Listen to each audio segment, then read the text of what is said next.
Praised for its gentle lifestyle, Thailand is the country of smiles, kindness, flavors, saffron-colored robes that mingle with modern high-rise buildings. Travelers are fascinated by Thailand's beauty and landscapes, its culture and spirituality. It is a hospital kingdom whose numerous facets will enchant the visitor. The remains of the former kingdom of Siam are endless and magnificent. The traveler should get ready for a colorful journey as soft as silk.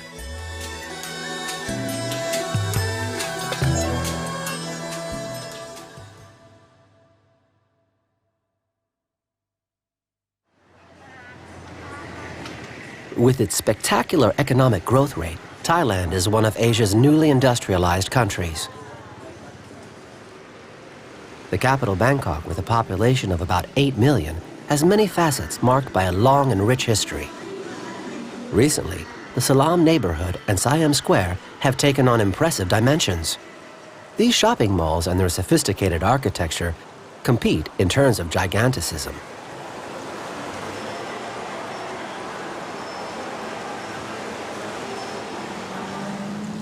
This impetus of modernity has not disrupted the essence of Thai life.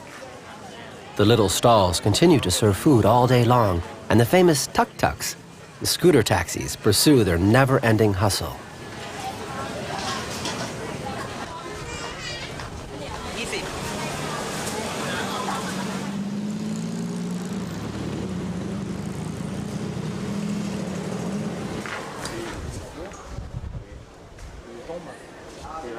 In the heart of Bangkok, the Wat Pho Temple, prior to being home to the largest collection of Buddhas in Thailand, was the country's oldest learning center.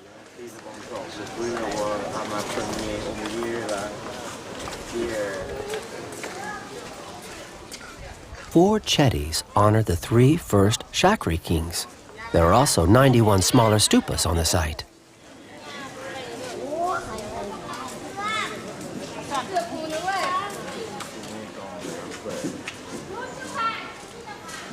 The scripture hall of Wat Pho has a library with ancient Tripitaka, the holy teachings of Buddha.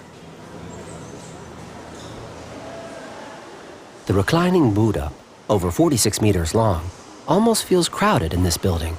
The statue was molded in plaster on a brick structure and plated with gold. The eyes and feet are inlaid with mother of pearl. The soles depict the 108 auspicious characteristics of the true Buddha. In the heart of Bangkok, one area was spared by the galloping development. Before the humidity heavily impregnates the atmosphere, agile silhouettes work out in the Lumpini Park. The younger ones do kung fu exercises, the Chinese martial art.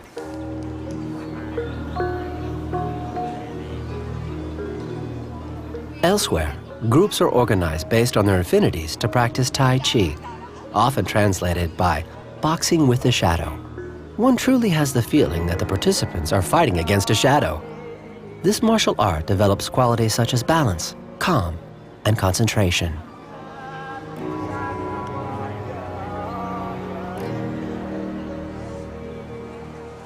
The Wat Phra Kaew contains the Emerald Buddha. The building adjoins the former royal residence.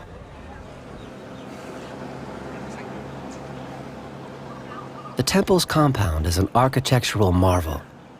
Whether it be the chetties, the shining roofs in orange and green shingles, the mosaic-encrusted pillars, the marble pediments, or the magnificently decorated interior walls, they all exude a holy atmosphere. Since 1782, the year Bangkok became Thailand's capital, it has become a major pilgrimage site.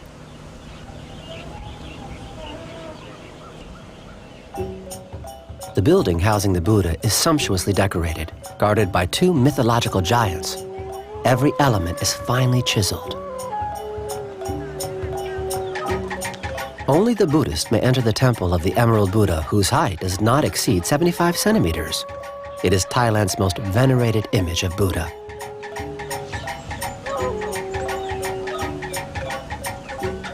The Grand Palace is the former royal residence. It has been impeccably preserved and is regularly used to welcome foreign dignitaries. more than 100 buildings represent 200 years of royalty and architectural innovations.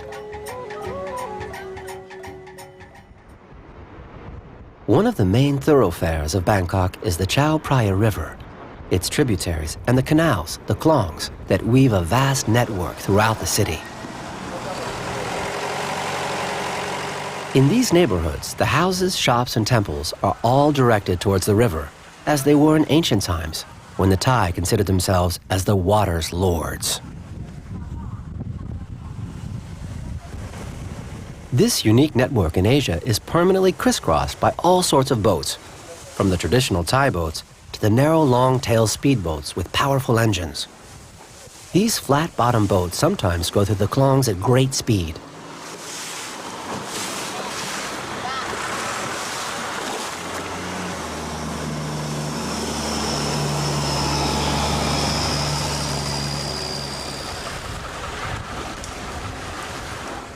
There are several reasons why the houses on land or along the klongs are almost always built on stilts. The water level may quickly rise because of the monsoon. The air flows under the houses when it is very hot and cools them down, and the rooms are less accessible to animals.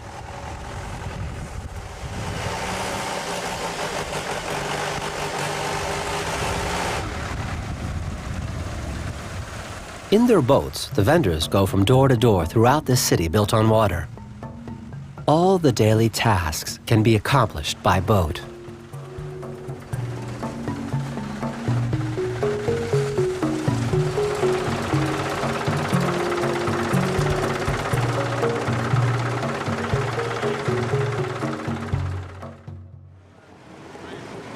For Westerners, the transition is not that obvious. But a well-advised traveler will immediately detect the spicy odors of Chinese cooking that indicate the beginning of Chinatown, the Chinese district.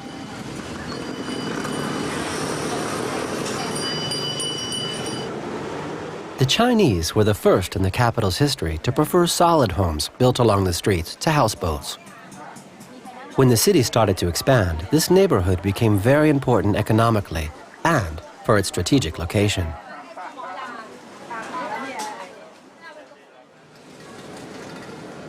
Pak Klong, the wholesale flower market, is just as thrilling for the senses. The lotus flowers are the stars here, of course. The Thai use them to decorate their homes and for the rituals of prayers and offerings in the temples.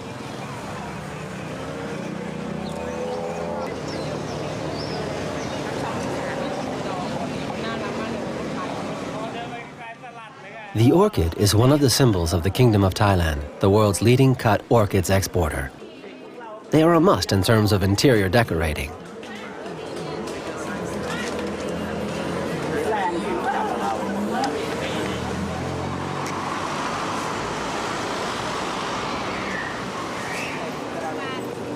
Certain culinary traditions may surprise the visitor. On the street, one loves snacking at these little stalls on grilled giblets, fried frogs or cicadas, grasshoppers or silkworms.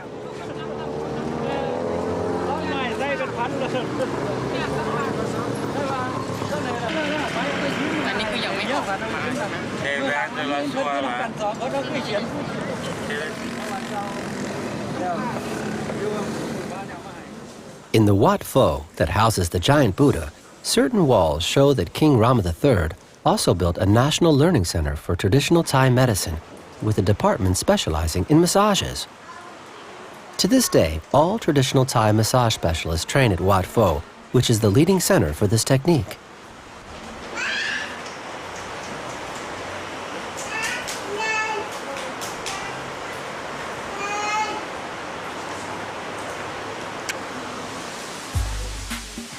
Technological progress also brought about other developments. Today, complete care programs are offered. The atmosphere has become more sophisticated. Patients have access to compounds combining traditional medicine with high-class spa treatments.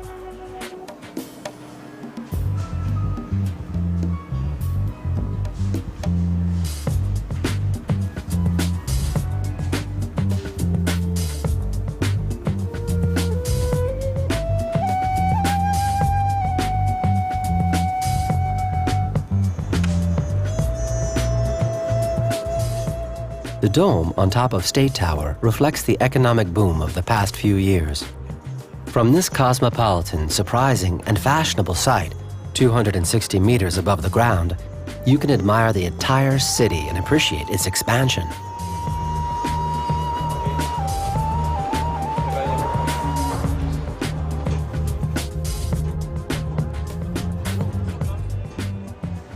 Once fresh air returns to the city, nightlife starts in small restaurants and open-air concerts.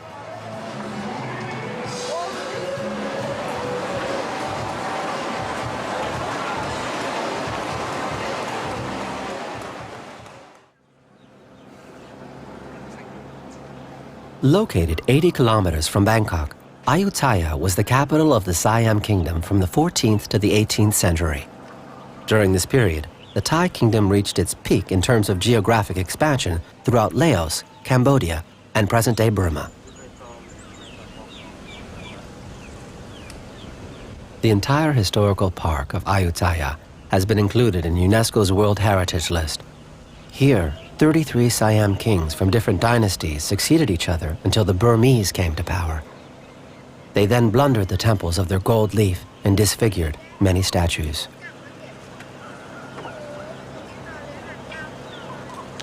The Wat Phra Si Samphet was the largest temple of Ayutthaya built in the 14th century.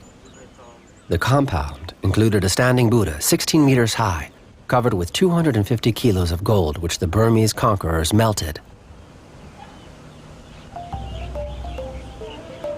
This row of 3 impressive chetties expressed the quintessence of Ayutthaya's style that became synonymous with Thai art.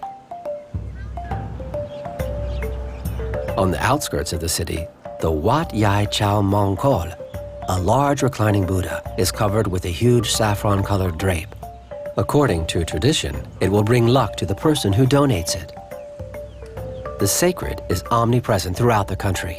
The Thai honor and greatly respect any religious monument and observe on a daily basis the religious rituals. Here, prayers end by putting a little gold leaf on the statue.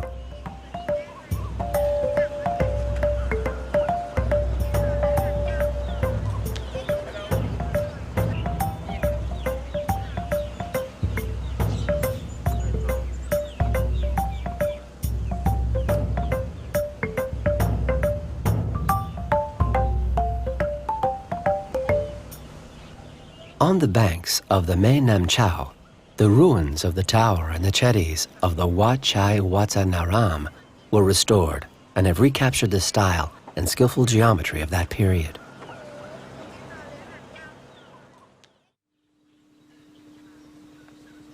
Going west towards the province of Kanchanaburi, the last meanders of the Chao Phraya Delta spread over the plain in salterns where the work is exhausting. The country is an important salt consumer as well as a major exporter.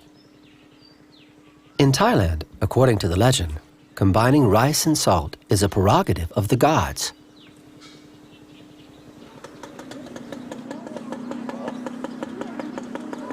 The delta offers large spaces to the Chao Phraya, which is a lot calmer and peaceful here than in the capital's labyrinth.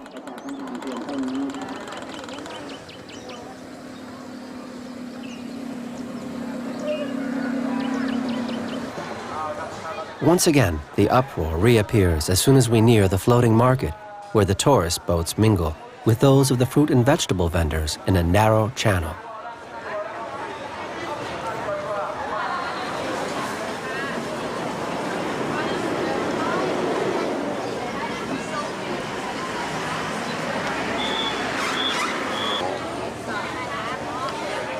The Thai truly appreciate small fried bananas. There are roughly 20 varieties of them in Thailand.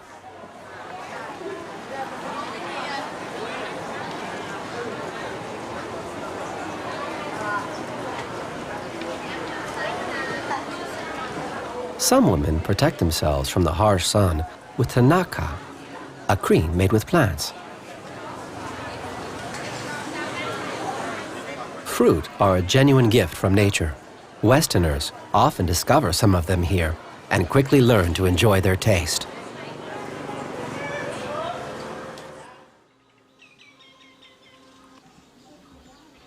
The Wat Bang Kung temple has an interesting feature.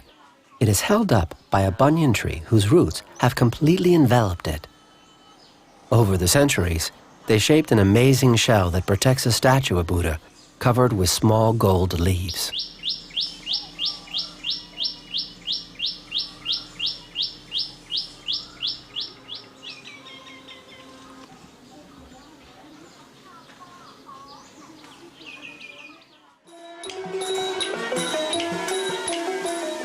Thailand has many national parks to protect nature and the environment. The waterfalls of Sai Yak Park, even though they are not impressive during the dry season, enchant the children who come here to cool off and play on the rocks.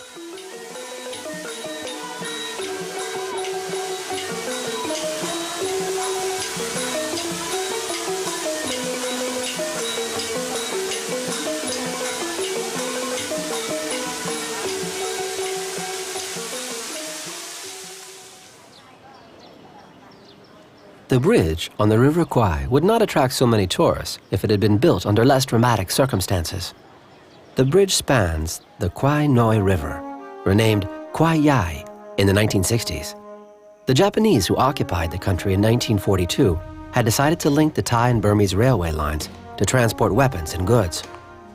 Work conditions were dreadful, especially on the Hellfire Pass, where British, Australian, and other foreign war prisoners, as well as conscripted Asian laborers, dug out the rock with pathetic tools. Today, in this bamboo forest, one honors the memory of 90,000 men who died during the construction.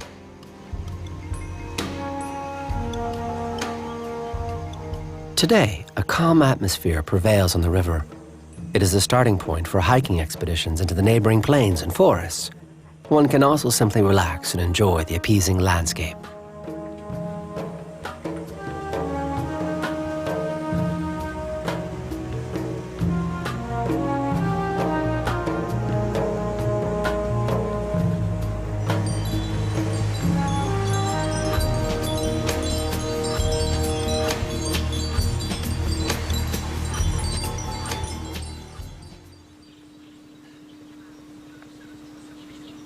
Rice is one of Thailand's main crops. They are the world's leading exporters. Most specialists in Asia maintain that Thai rice is the best in the world. It is also a major ingredient in the kingdom's gastronomical culture. Growing rice is subjected to very special care.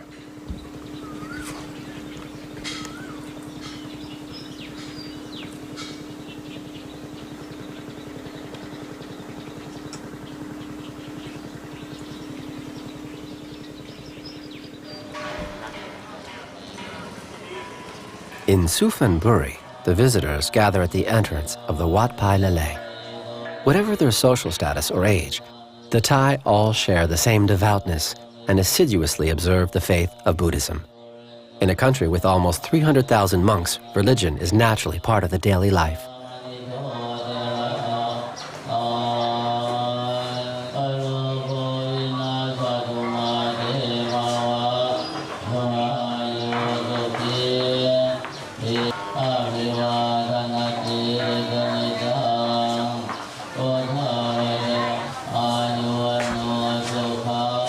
In Suphanburi, known during the 13th century as Yu Thong, was influenced by different Mon, Khmer, and local styles.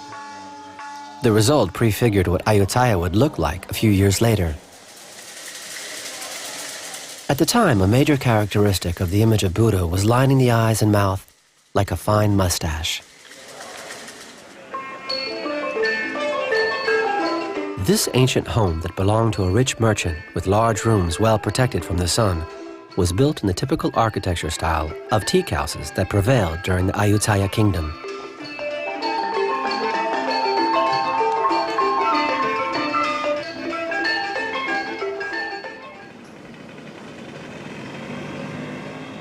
Further along the river in Sam Shu, the elderly perpetuate traditions, especially drinking a sweet coffee made by using a skillful dosage and filtering technique.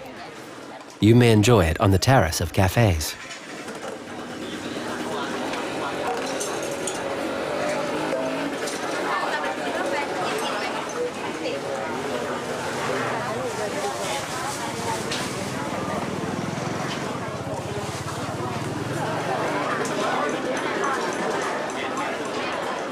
With more than 30 species, fish are abundant in the river. เป็นเยี่ยมบ่ายคนสวยเขาออกก่อนไม่ใช่ภาษาคนสวยภาษาคนแก่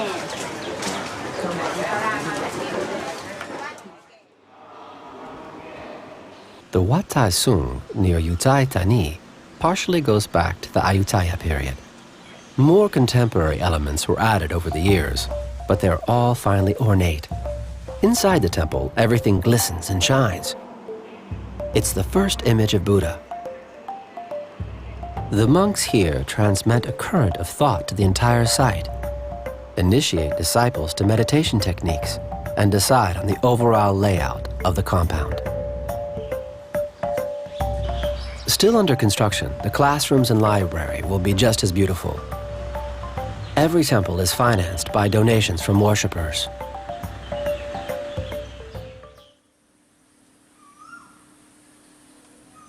Around Ayutthaya, a wildlife reserve protects the treasures created by the Chao Phraya River and its tributaries. Most of the villagers of Banya Thai Pho belong to Lao Krang, an ethnic minority that came from Laos 300 years ago. This ethnic group has always worked cotton and woven it by using traditional tools. In the village, the women spin cotton and wool according to the Lao Krang tradition. This activity allows the cooperative of Ban Na Tha Pho to pursue their ancestral activity. It is also a major source of income. They weave the cotton on looms that go way back in time, then dye them with natural ingredients, like krong, a resin obtained from an insect that gives off a bright red color.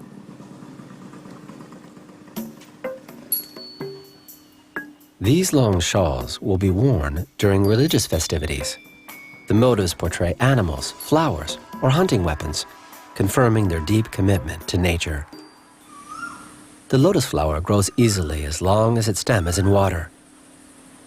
In the Thai culture, the lotus is an allegory referring to the wise man's life. The roots grow in mud, while the white flowers bloom towards the sky.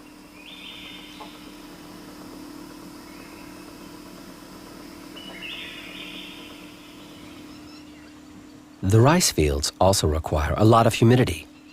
The stems are permanently in water. Some regions obtain 2 to 3 harvests per year.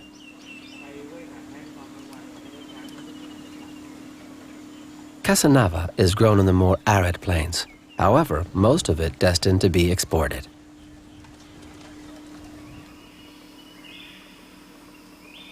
Protected by imposing cliffs, in Lansak, a virgin forest shelters a palm tree that symbolizes the region and makes us go far back in time.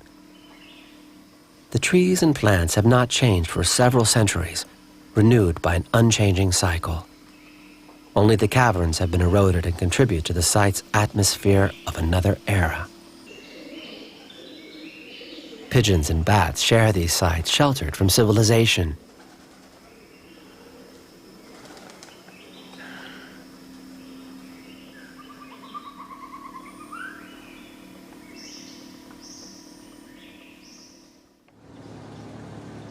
Heading toward Ayutthaya on the Sakai Krang River, everything is peaceful again. On the river, the fishermen live in houseboats around which some farm different species of fish in protected basins. This beautiful home with its truly typical Thai architecture belongs to a rich rice merchant.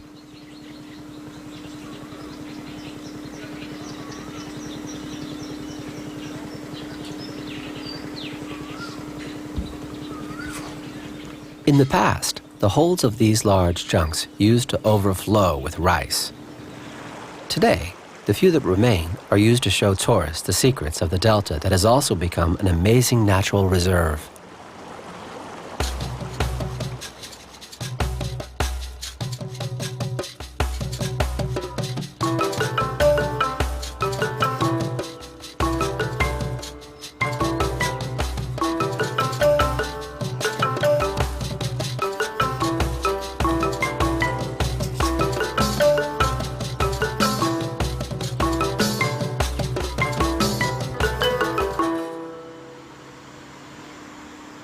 Kompeng Phet announces the proximity of Sukhothai, the former capital of the kingdom.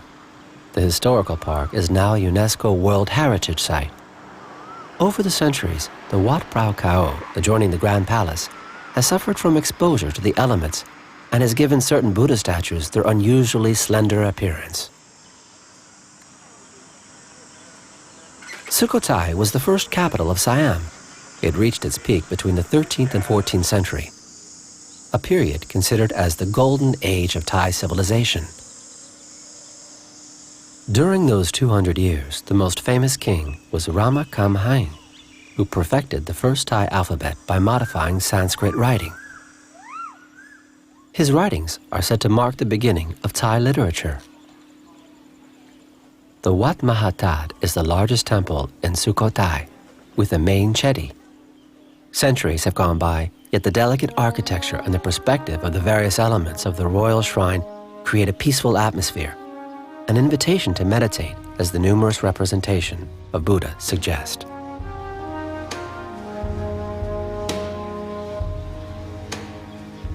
The various chedis confirm the influence of Khmer art before the Ceylonese art form reached this region.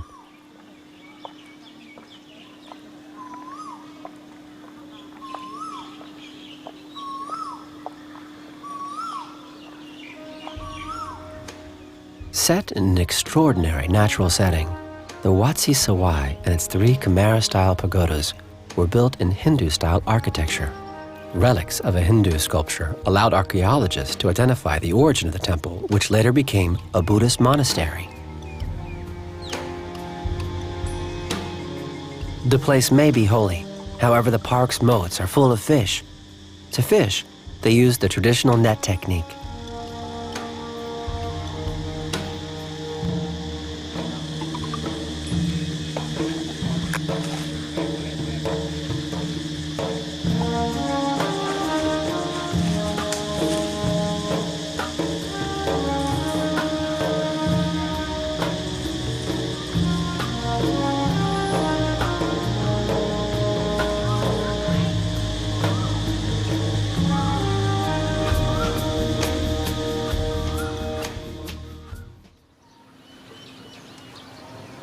We continue our journey north and arrive in Lampang. This ancient teak trading center holds one of the most beautiful temples of northern Thailand. The Lana-style construction was built in wood. The Wat Phra Tat Lapang Lung was built by the king of Chiang Mai during the 15th century. It is believed to be the most ancient wooden construction of the country. The 45-meter-high chedi behind the temple was built in 1449. The most spectacular part is the central viharn, held up by 2 rows of impressive teak pillars that are finely decorated. Frescoes from the early 19th century represent Jatakas, tales on the previous lives of Buddha.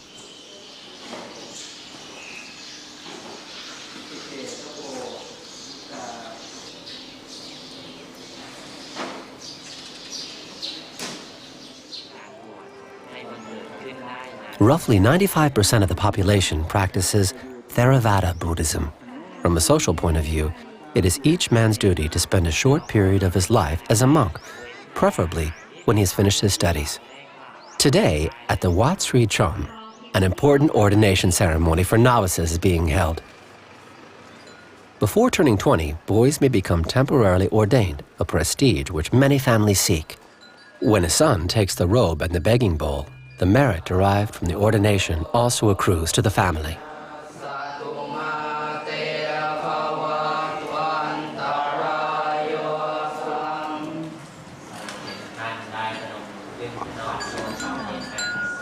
School is mandatory and free until the age of 13. After that, the families have to pay, so becoming a novice also allows young boys to continue their education.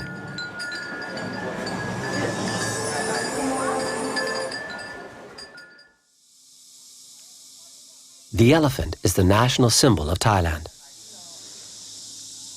2 reasons explain its place in the nation's culture and collective imagination. First, it has always been the best beast of burden on farms in the jungle, for instance. And secondly, for the armies of Asia, elephant herds were the supreme weapon before the invention of tanks and other heavy weaponry.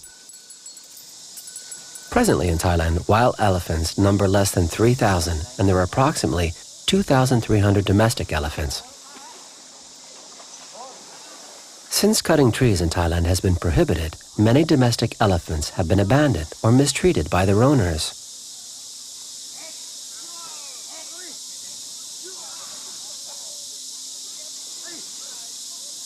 Elephants are taken care of in this center, to the great joy of these visitors for whom these pachyderms remain a fascinating spectacle.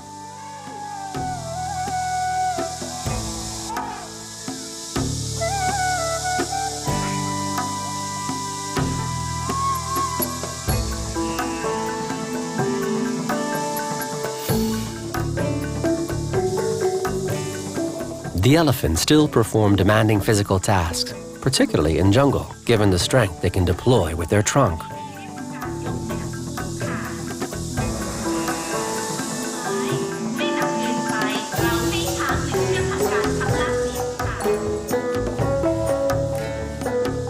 In certain regions, the number of elephant births has gradually increased. However, specialists tend to prefer birth in captivity in order to protect the species.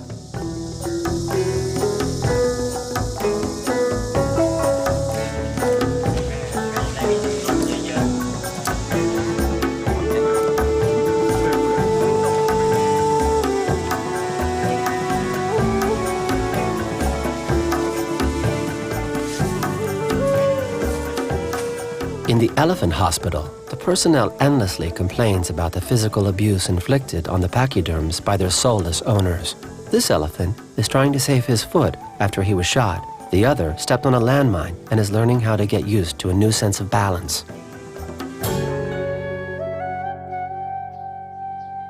As we near Chiang Mai in the village of Lam Phun, this temple, built during the 11th century, has one of the 8 most venerated chetties of Thailand.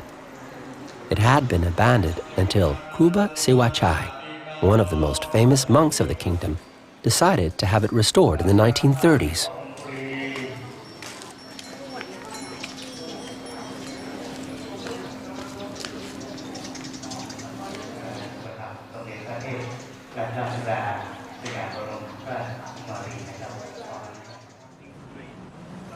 We continue our journey to the north and arrive in Chiang Mai.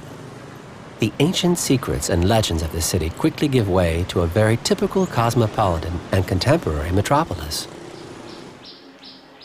At the same time, archaeologists have recently exhumed the Winak Kum Khan, the first known inhabitant of Chiang Mai dating back to the 11th century. Muay Thai, or Thai boxing, is very popular throughout the kingdom. It is a particularly violent martial art that is in contradiction with the extreme gentleness of the country. The rules are very simple. You can hit your opponent anywhere in the body. Several training centers, such as this one, welcome Westerners who are fascinated by the lyricism of the films Hollywood produced on the subject.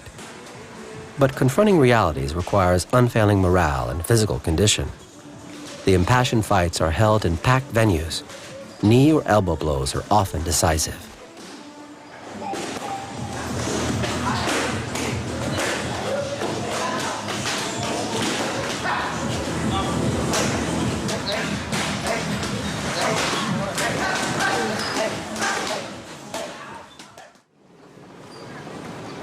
At sunrise, the Thai rush to the market that overflows onto the sidewalks. They have errands to do, but also want to feed the monks who totally depend on the secular population. Offering food is one of the good deeds a worshiper must regularly accomplish. These charitable gestures will be taken into account for the person's next reincarnation. For the Thai New Year, religious dignitaries of the region and the most important members of the community gather for a common prayer.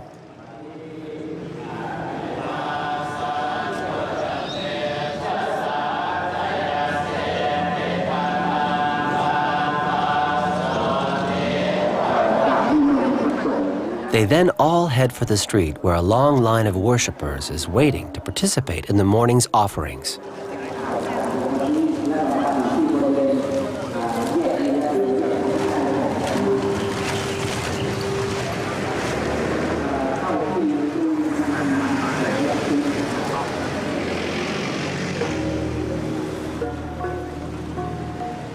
As the monks go down the line, numerous assistants help them carry the offerings.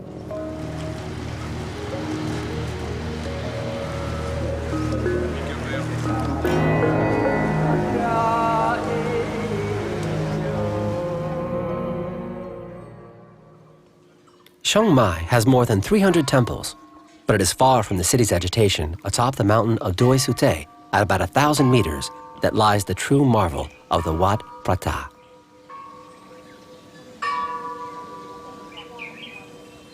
Founded in the 14th century of King Nu Naun, it is one of the most holy temples in northern Thailand.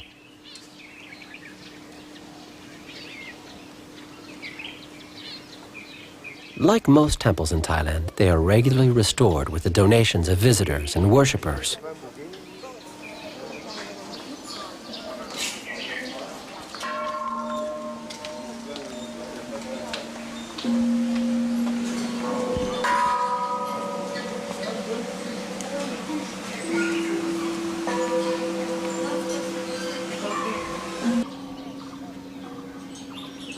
According to the legend, after wandering around on its own, an elephant carrying a holy relic climbed the mountain, walked in a circle 3 times, and then died here. The temple and the chetty inside the compound are a tribute to him. The gold-plated chetty is surrounded by a marble hallway in which visitors devoutly accomplish their circumambulations.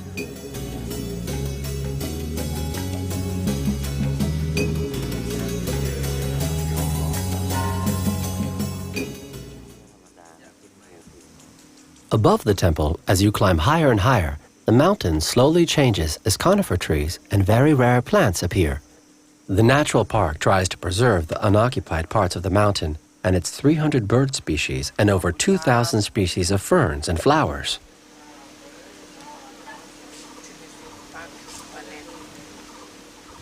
Coffee plantations occupy the sunny plateaus.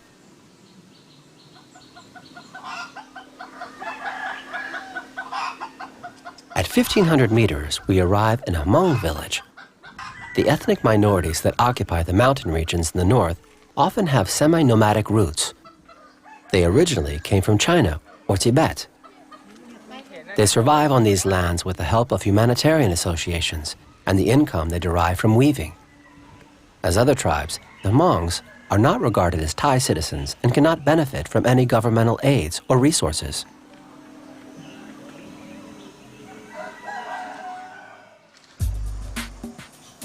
Thailand is the world's leading exporter of cut orchids. Deforestation and the excessive picking of wild orchids almost caused several species to disappear. Since then, many farms have chosen to exclusively grow this beautiful flower that exists in a subtle range of numerous colors.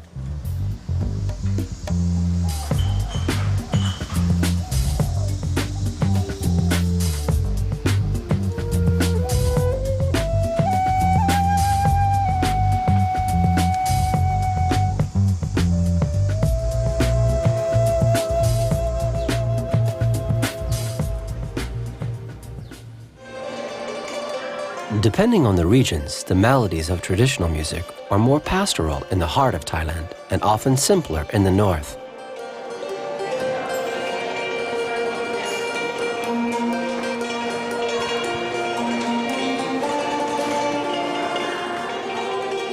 In Chiang Mai, handicrafts such as these hand-painted umbrellas still play an important role in the region's economy.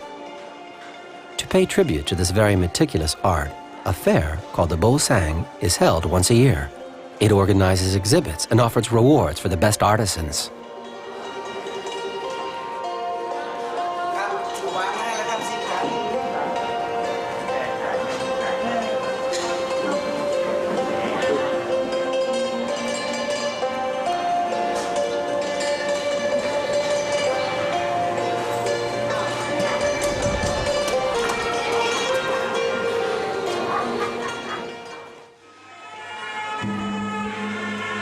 The expression of the dancer's hands has always fascinated the visitors. These gestures are called mudras. They are an extremely important explanation factor, as they allow the knowledgeable spectator to read a dance in a sort of language that was handed down over several generations.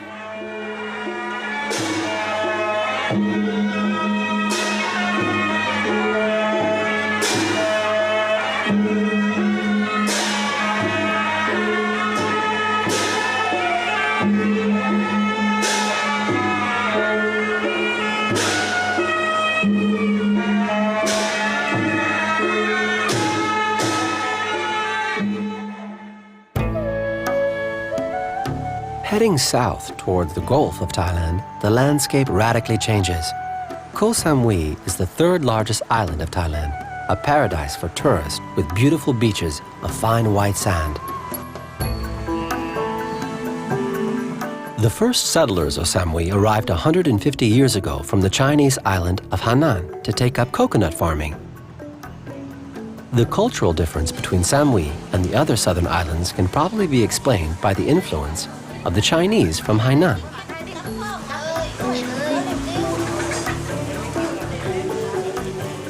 Once the monsoon has cooled off the atmosphere, it is time to go to the Bang Rak market. The coconut is omnipresent here, of course, but fruit and vegetables are sold in abundance.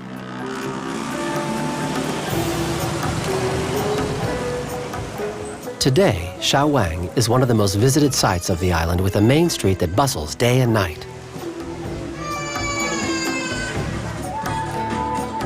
But Shao Wang mainly owes its reputation to the long beaches that line several bays and its exceptional coral reefs.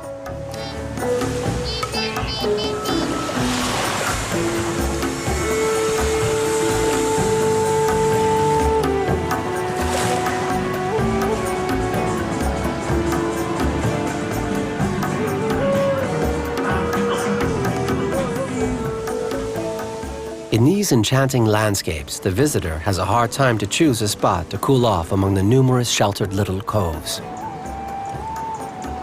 Relaxation and spa centers nestle in this luxuriant setting.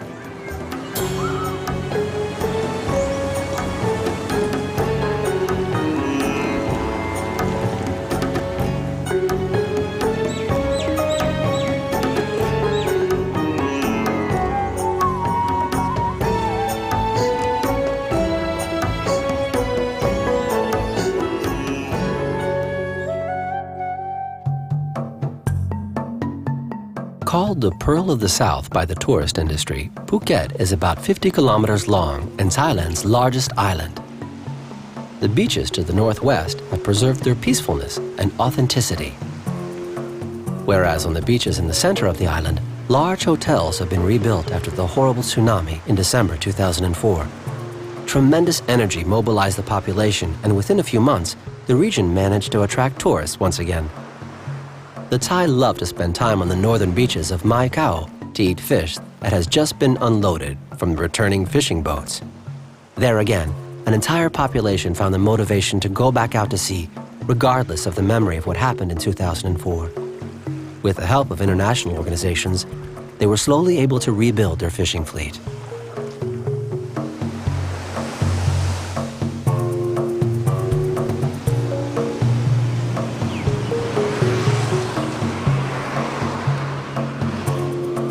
On the other hand, Patong Beach seems to have never lost its vitality and fondness for partying.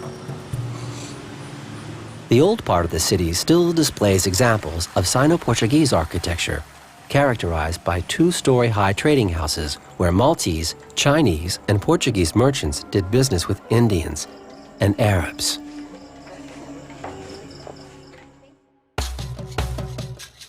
A succession of fishing villages line the Pak Phra Strait that separates Phuket from the Phang Nga Peninsula. Fish and squid are dried in the sun. In a few weeks, they will be salted and eaten throughout the country.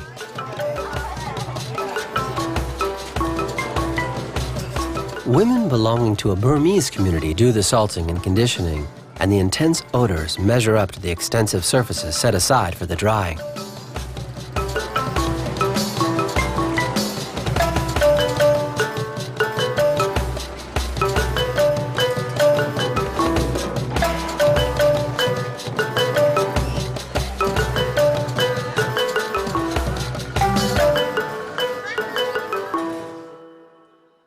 On the way to Phang Nga Bay, monkeys watch over the Wat Tham Suang Kuha, a temple nestled in a cave.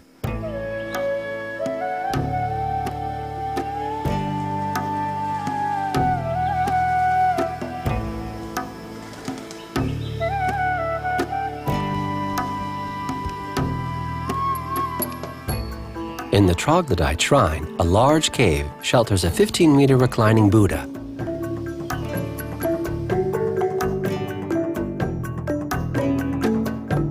Mangrove forests border most of Phangyang Bay, in itself a natural reserve with its labyrinth of canals that only the fishermen know.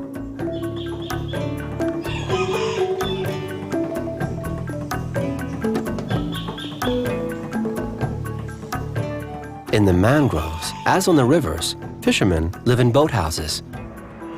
The water offers an abundance of fish and numerous species of frogs, as well as monitors that smartly hide behind the vegetation.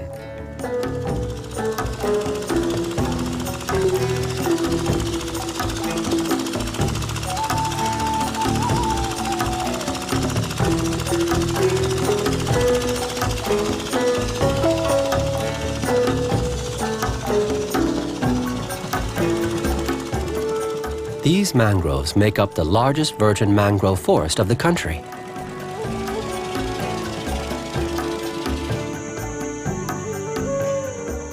Near the ocean, time has carved limestone caves in the rock. Bats take off from some of these strangely shaped tunnels.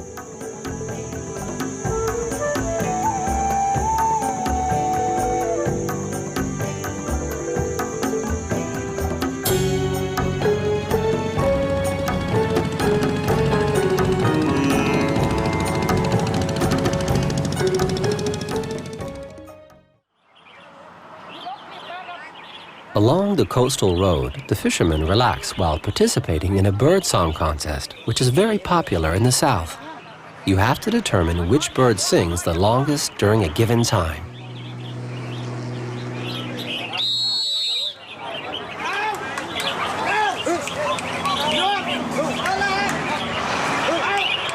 You may wonder how the judges are able to hear the songs among the noise of the street and the owner's encouragements. The stakes are very high. The winner gets a brand new scooter. The runner-up, a satellite television set.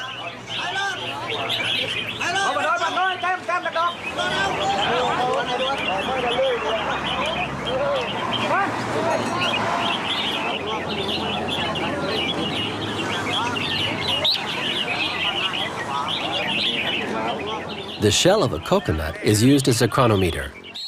When it is full and overflows, the round is over.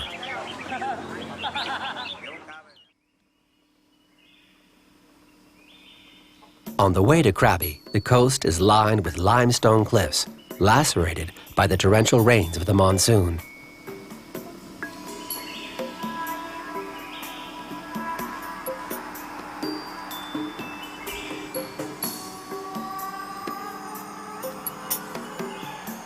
At the foot of the cliffs, the para rubber tree plantations whose precious sap is used to make rubber give way to palm tree forests.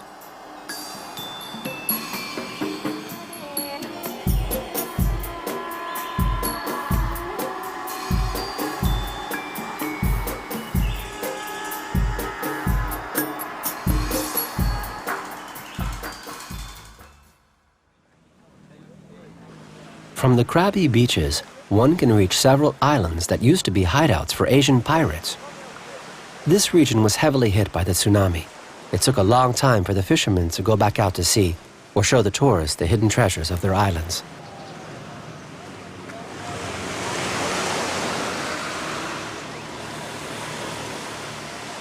These numerous islands are the result of a fault line on the continent that moved huge blocks of limestone and set them up in this geometrical pattern. They form steep cliffs that overlook the sea. When the tide is out, certain islands merely show a thin strip of sand, the ideal beach to enjoy the turquoise-colored water.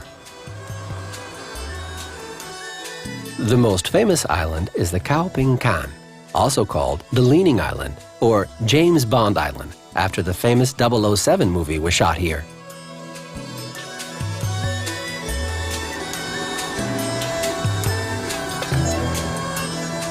Several islands seem to have been sculpted at the top and at the base, with caves that barely emerge on the water surface. The shape of Hong Island is certainly the most original, with several caves and tunnels that link up through the rock.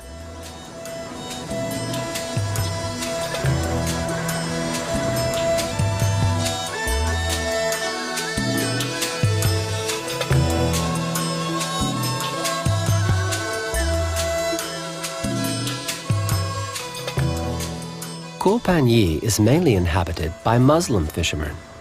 They were called the gypsies of the sea. Most of the houses on the island are built on stilts.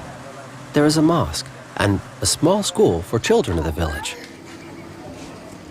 The Muslims are a small minority in Thailand, yet their numbers increase as we gradually approach the nearby Malaysian coasts.